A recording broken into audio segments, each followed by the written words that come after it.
Berkadang para juri, berkadang teman-teman. Perkenalkan, nama saya Katarina Alexandria Kinanti Alicia Belvania Hensi. Saya biasa dipanggil Sasya. Umur saya 8 tahun dan kelas 3. Saya perwakilan dari Gereja Santo Paulus Sasi Sampangan, Semarang. Kali ini saya akan membawakan perikop Daniel bab 6. Selamat mendengarkan, berjudul Gua Singa.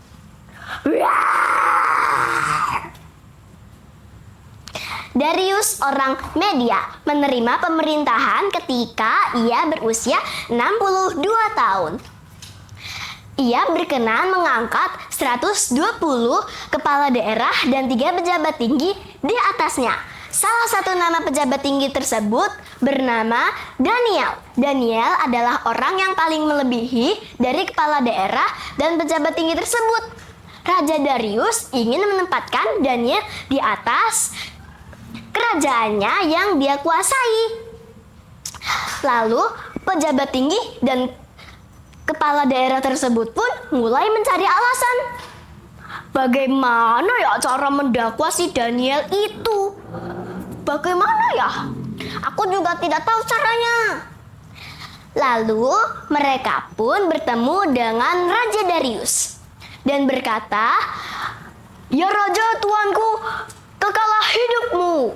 Lalu mereka pun bermufakat dan mengeluarkan satu ketetapan dan kelarangan, yaitu siapapun dalam 30 hari yang memberi permohonan kepada ilah atau manusia kecuali tuanku ya Raja akan ditangkap dan dilemparkan ke dalam gua singa.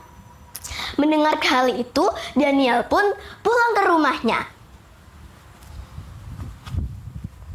Saat sampai di kamar atasnya, terdapat tingkap-tingkap yang terbuka menuju Yerusalem.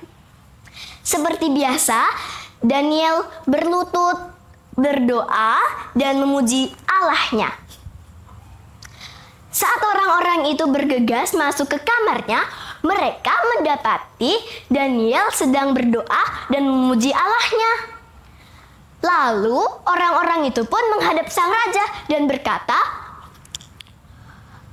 "Raja kan sudah mengeluarkan satu larangan, yaitu siapapun dalam 30 hari yang menyembah dengan ilah atau manusia kecuali tuanku ya Raja akan ditangkap dan dilemparkan ke dalam gua singa," kata mereka. Dan raja pun menjawab, "Hal itu sudah tentu. Menurut undang-undang orang Persia dan orang Media." Lalu Daniel pun ditangkap dan dibawa ke gua singa. Di situ Daniel pun dilemparkan ke dalam gua singa.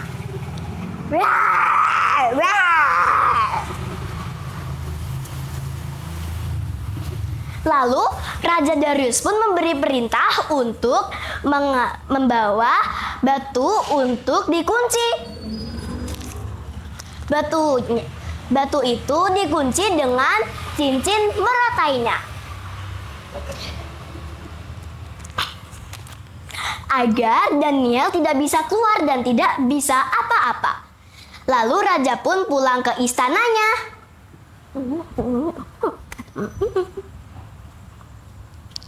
Sampai di sana raja merasa sedih dan berpuasa semalaman.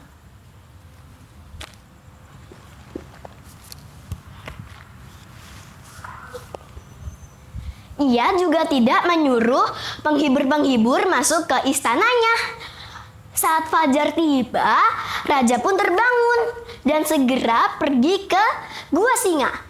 "Duh, aku harus segera nih." Sampai di gua singa, raja pun berkata kepada Daniel, "Allahmu yang kau sembah dengan setia, apakah ia sanggup mengunci mulut-mulut singa itu?" Raja Darius pun mengatakan hal itu dengan rasa yang pilu. Lalu Daniel pun menjawab, "Ya Raja, kekalah hidupmu. Karena Allahku yang telah kusembah dengan setia telah menutup mulut singa-singa dan melepaskan aku dari singa-singa itu." Dan Raja Darius pun bersukacita. Yeay! Lalu Raja Darius pun memberi perintah ke orang-orang untuk menangkap orang-orang yang tidak membela Daniel untuk ditangkap dan dilemparkan ke dalam gua singa. Maupun itu anak-anak atau istri-istri mereka.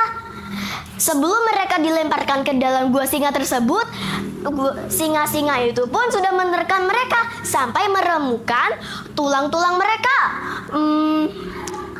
Lalu Raja Darius pun memberi surat untuk orang-orang di seluruh dunia yang mendiami dunia, yaitu berbunyi, bertambah-tambahlah kiranya kesejahteraanmu. Lalu Raja Darius pun